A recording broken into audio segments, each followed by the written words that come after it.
corporate money will come. I don't think the money from the companies will suddenly be channeled in a different way. Those guys have philanthropic foundations of their own, or they do deal through this corporate social responsibility, or some in a small way have started this venture philanthropic. Yeah, I was more talking about practices rather than business practices. And my sense is that some things, ethics and integrity shouldn't be classified as business or not. An international NGO, all NGOs need to be able to be audited and accounted and integrity.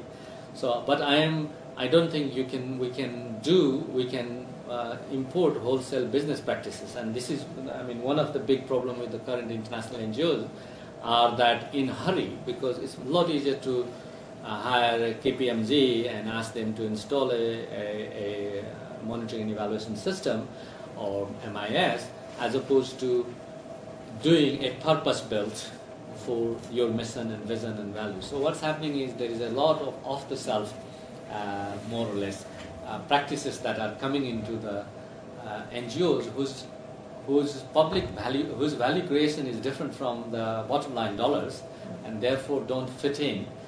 But it looks neat, and it will give a temporary. None of those systems in my last 25, 30 years of last for 5, 6 years, and you realize that it's not working. You really measure it can distort. So, but the sector has to innovate something now. I think and some of the most innovative work is done by Gates or some other people, but then they start putting the result-oriented, which is fine. I think we should all be. So what I'm saying is that yes, we need to learn quite a lot from business sector. One of the problems with the international NGO is that they are a bit lazy innovating themselves and learning too much from business sector, because it's easier, it satisfies. These are the same people who advise USAID and the international NGO. So you can imagine what goes around. Yeah. All right, last question. Okay, so some of the TNGOs do like either organizational development work or individual skills training with people from domestic NGOs. So do you see much of a future in terms of that kind of relationship? Could that be a positive force for improving relations between the big NGOs and the small domestic ones, or are there sort of unspoken problems with that? I think that a certain healthy level of tension should be there, will always be there, and probably is a good thing to have. So I have no problem with the tension. When it goes to too much of tension becomes conflict, and then we have to worry about it. In terms of capacity building, I think it has always happened. I don't think there is any there isn't anything new happening to trigger the speed or pace or accelerate either quantitatively or qualitatively. I have been reasonably critical of international NGO building capacity of their partners directly, because then you try and make themselves like you, and therefore, but increasingly there are more organizations, service providers, or NGOs called support or NGOs, whose job is not to go and implement and connect with the communities, but they will help people who communicate. So there is and academia and consultancy companies. So there is a lot of service provision available.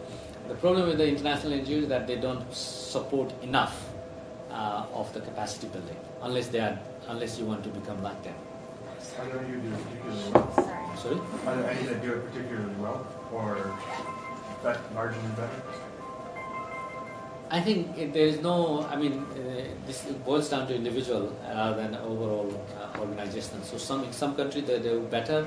So there's no. I can't name an organization, not even ActionAid in this case, because in some countries it is better. In other countries, some other organization is better, and the person. It depends on the person, and also how strong the demand side is, how much available it is, but.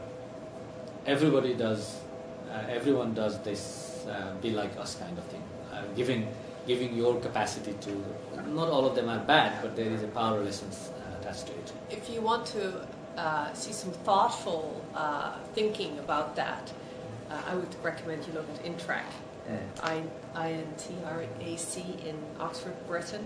They do capacity building themselves, but they also do a lot of reflection and research on how INGOs do capacity building. I think it's quite good, very balanced stuff myself. Yeah. So, okay, I have to bring it to a close. I'm going to make 3 pitches. One is that this afternoon we will be recording, as we tend to do with visiting practitioners or scholars, 2 short conversational interviews with Ramesh. One focused on the issues in his sector as well, and one focused more on career issues that Patrick, our GA, who's in the room with us, will be doing. So if you want to check our website, I'd say about half week to a week from now that should be uploaded. Secondly, Christian, our other GA, has been recording this particular talk, the talk part, not the discussion part. So if you have friends or buddies who weren't able to come, sign up to our Facebook site. It probably will also be on our website, but you'll see the full recording of the talk itself. And then in terms of next semester, this is the last, right, Patrick? The last activity of this semester for the TNGO initiative. And the student group attached to the TNGO initiative, next semester we will have the next Moynihan NGO fellow visiting us in the first 2 parts of 2 weeks of March. His name is Ignacio Suiz, and he's the director of the Center for Economic and Social Rights in Madrid, Spain. He's going to be here working on an organizational challenge, which I don't know the nature of yet. We are negotiating that now. But I will not only recommend that if you can come to his talk, but also I will, if you're interested to work with a leader in the month before he comes on the particular research topic, which I regretfully don't know yet, but will be able to communicate soon, I'll be looking for a couple of volunteer students who would be interested to help him prepare his research by doing some literature review and data analysis for that visiting leader. So you'll see more announcements about that opportunity. And Mary Jane, with us in the room, is going to offer a session in the TNGO student group on, do you want to just quickly kind of just summarize the topic on funding and NGOs? Yes, I had suggested to Tosca to bring a topic on TNGOs and fund accountability and the role of donors and donor relationships. So that very tricky relationship between donors and both national NGOs as well as international NGOs. So that tricky relationship actually impacts on the effectiveness of both national NGOs and transnational NGOs. So that is one of the topics that we'll be touching upon next semester. I want to thank you all, and most of all, thank you very much.